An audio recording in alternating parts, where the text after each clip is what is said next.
Hello everyone. I hope you all have listened to the previous explanation on adaptations.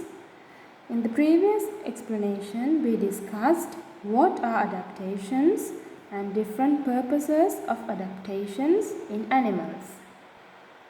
We also learned that there are 8 purposes of adaptations, like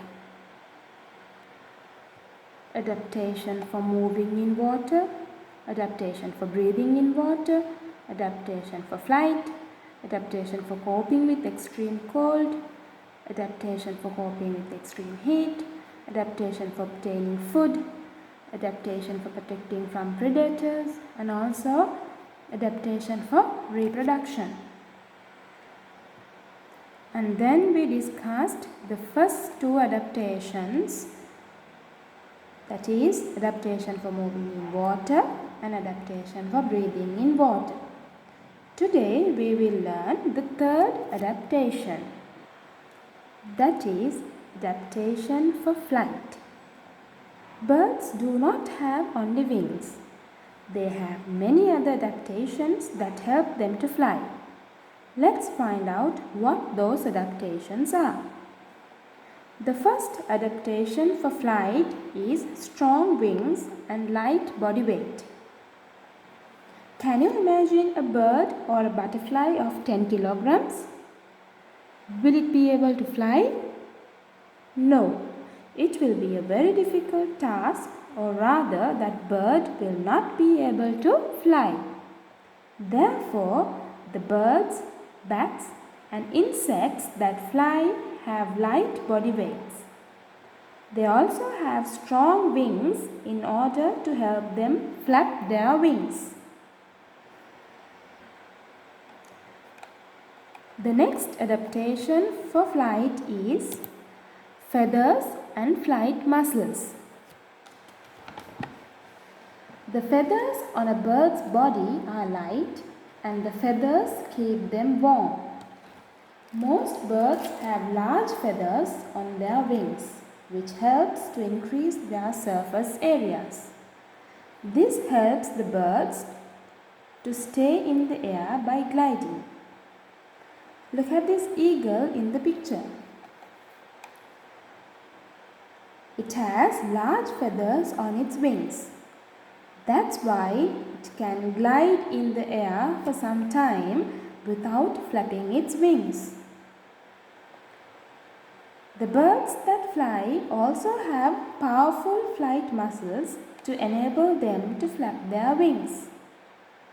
These muscles are kept warm by their feathers so that the muscles can work effectively. The third adaptation for flight is hollow bones. Unlike human bones, the bones of birds are hollow. Why do they have hollow bones? Because it helps to reduce their body weight and also it makes flying easier. Now let's move on to the fourth adaptation, adaptation for coping with extreme cold. Animals that live in polar region have many adaptations to help them survive in the extreme cold climate. The first adaptation for coping with extreme cold is insulating layer of fat. The animals that live in very cold regions have a thick layer of fat just below their skin. This layer of fat is also known as blubber. It is there to help the animals to keep their bodies warm by insulating their body. What do you mean by insulate? Insulate means to protect from heat loss. Insulate means protecting from heat loss. The animals like seals, walrus and whales have a layer of fat underneath their skin to keep their bodies warm. The second adaptation for coping with extreme cold is thick body coverings. The bodies of animals like polar bears and musk ox are covered with thick fur. This thick body covering helps them to keep their bodies warm in the cold atmosphere. Similarly, the birds in the cold habitats have thick layers of feathers. Unlike the birds found in our gardens, the birds like penguins and other Arctic birds have thick layers of feathers.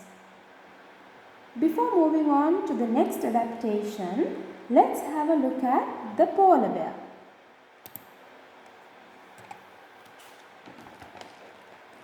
Have you ever wondered how polar bears survive in the cold environment? A polar bear has a layer of fat under its skin which helps it stay warm. It also has a thick layer of fur. Their white fur helps them camouflage with the snow and ice. Therefore, the predators cannot spot them at once when they are on snow. It has wide, large paws to help it to walk on the snow. Right, let's move on to the third adaptation for coping with extreme cold, that is hibernation. As I told you earlier, animals have adapted in many ways to survive the cold winter months. Another way to survive in the extreme cold is hibernation. Hibernation means going into a deep sleep. During this sleep, the animal's heartbeat and breathing slows down. During hibernation, they do not eat food or drink water.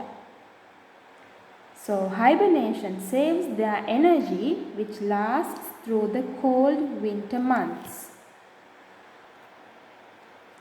The last adaptation for coping with extreme cold is migration. Most birds survive the winter by going to warmer places. This is called migration. Why do birds migrate? The birds that live in Arctic regions usually migrate to warmer places during winter. That is, to find food and escape cold. When the winter season is over, they return to their habitats. When the winter season is over, they return to their habitats. Right, that is all about adaptations for coping with extreme cold. Now you can read page 110 to 113 of your textbook, and also you can go through your written note